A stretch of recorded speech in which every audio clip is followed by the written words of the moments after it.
Alors on est dans le ventre de la Bastide, qui est la cave. La cave où tout le monde rêve parce qu'il y a toutes ces belles bouteilles, il y a toute son histoire, il y a tout son terroir, il y a toutes ces odeurs, il y a toute cette ambiance. Tout le monde rêve d'avoir une belle cave. Et une cave, c'est quoi? Ce sont des souvenirs, ce sont également l'héritage de ses parents ou d'autres gens.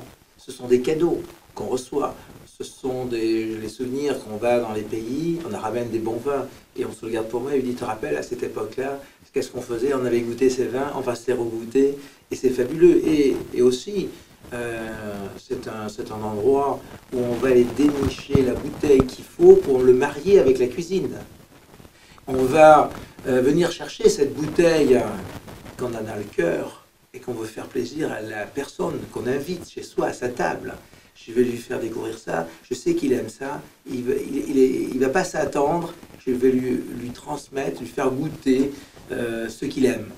Et ça, c'est des choses exceptionnelles. Donc c'est une richesse, une cave, par son argent, mais par surtout ce qu'elle représente. Et regardez la richesse qu'on peut avoir. On s'imagine les années qui sont passées, et nous, on va consommer ce que les autres ont laissé passer. Regardez ce Madère de 1795. Je dirais, voilà l'héritage. C'est un bel héritage. Vous avez un magnifique Porto, également, 1881. Alors déjà, vous voyez, nos ancêtres étaient aussi dans les vins étrangers. Vous avez déjà dans votre cave justement quelques vins étrangers. Vous avez des exemples de ces vins étrangers? Oui, bien sûr. Proportionnellement, qu'est-ce que vous avez je dirais, on a quand même plus d'une centaine de références chez nous en vins étrangers. Ça représente un stock assez important, hein, mais on est très ouvert à tous les pays modernes, à toute péninsule, notamment sur les Napa Valley, sur les gros domaines comme Robert Mondavi, sur un beau domaine aussi, Casa l'Apostole au Chili. C'est vrai que c'était une dégustation pleine de surprises et fabuleuse, je dirais, parce qu'on est parti un petit peu autour de pays qui commencent vraiment à monter en puissance au niveau de la vinification et le savoir-faire. C'est des vins qui sont frais, minérales, avec beaucoup d'élégance et avec un équilibre où on arrive vraiment à se faire plaisir avec une cuisine méditerranéenne. Suite à la dégustation, on en retient quand même que la typicité française est retenue avec des cépages encore français pour la plupart d'entre eux. Mais un très vieux cépage qui a fait mon intéressement sur le vin de M. Bernard Magret, un très beau tanat. Et ça, c'était une belle surprise. Et on retrouve un petit peu ces notes confiturées, pruneaux. Et je dirais en période de gibier, chez nous, ça peut être aussi des beaux mariages. On peut se faire plaisir. Donc il y a beaucoup je vois de vignerons français qui ont été apprendre énormément, aux autres. Énormément. Et qui se mélangent. Et donc c'est cette séparité. Et je crois que aussi, si on fait un peu d'histoire, grâce aux vins étrangers, quand on a eu le phylloxéra, ils nous ont ramené les francs-pieds que nous on avait amenés. Donc vous voyez, le mariage qu'on a aussi avec l'étranger. Donc au contraire, c'est un mariage. Donc il n'y a personne qui est supérieur à l'autre. On est tous différents, on a tous des vins différents, et c'est ce qui fait l'élégance. Bien sûr que la terre promise du vin au départ, ça a été la France, parce que bon, c'est comme ça. Mais les vins étrangers ont leur importance et leur place. Ouais, c'est sûr. Alors ça, c'est un petit trésor, ça. Alors ça, c'est un petit trésor. On est sous le domaine Rojo. C'est, c'est le grand coup classé de Bordeaux dans la Napa Valley. C'est un domaine qui est relativement rare et très demandé, et de très haute qualité. Hein. Voilà. C'est le Pétrus américain. C'est le Pétrus américain, exactement. Bon, faut le dire, hein, tout de suite. On a la chance d'avoir quelques bouteilles en cave. Donc vous voyez l'importance qu'on a aussi pour les vins étrangers. On a même leur Pétrus. Et donc vous voyez, on est très sensibilisé à tout ce qui est bon. Et donc il n'y a pas, je dirais, de vin étranger quand c'est bon. Parce que ce que les vins étrangers ont, ils ont des terroirs complètement différents, avec des climats complètement différents, des cépages différents, donc on ne peut pas faire les mêmes vins. Et donc on ne peut pas les comparer, c'est un complément.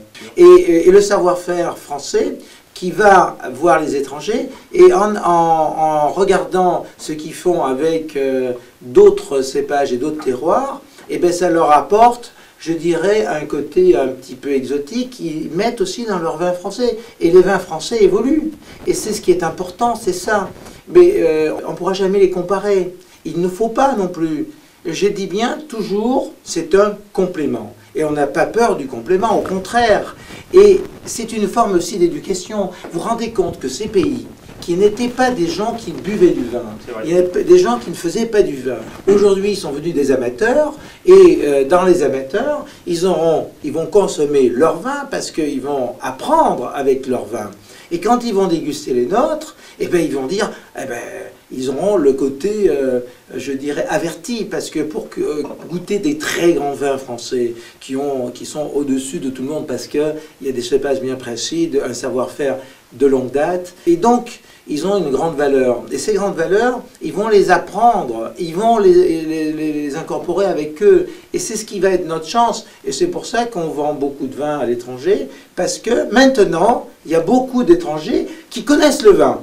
Et je dirais même une chose, c'est qu'on doit éduquer nos Français à ne pas être chauvin, hein, et d'être ouvert. Et c'est ce qui est intéressant aussi. Hein, donc de connaître aussi, et ils sont surpris souvent, ils disent, mais si on les fait boire l'aveugle, on en prend quelques-uns. Et je dirais c'est bien, et ça au moins ça donne un petit peu notre image, je dirais, à nous-mêmes. Et donc c'est une forme de compétition, et ça c'est très bon, et ça va vers la qualité. Voilà. Et il y a beaucoup de femmes vigneronnes qui viennent à ça. Et donc elles apportent une nouveauté qui est différente. Et c'est ce qui est agréable. Parce qu'aujourd'hui, la femme boit, déguste, qu'autrefois, ce n'était pas dans les vraies valeurs. C'était pas bien. C'était pas normal. Bon. Et je dirais qui va très bien avec la cuisine. Parce que la cuisine, c'est toujours féminin aussi. Et donc ce mariage de la féminité du vin avec la féminité qui est la cuisine, c'est très élégant aussi. Et vous avez fait une remarque qui était très juste lors de la dégustation avec ces dames, notamment sur le domaine Las Niñas. Et on sent la sensibilité, et comme vous avez dit, parfaitement juste, c'est des vins qui sont prêts à boire tout de suite, consommables. On est tout de suite sur le fruit, ce sont des vins déjà agréables à boire sur les millésimes assez jeunes. Donc ça fait on n'est pas obligé d'attendre, je dirais, comme chez nous, de temps en temps, des vins de garde. 1785, on n'est pas obligé d'attendre tout ça, hein, on peut le voir.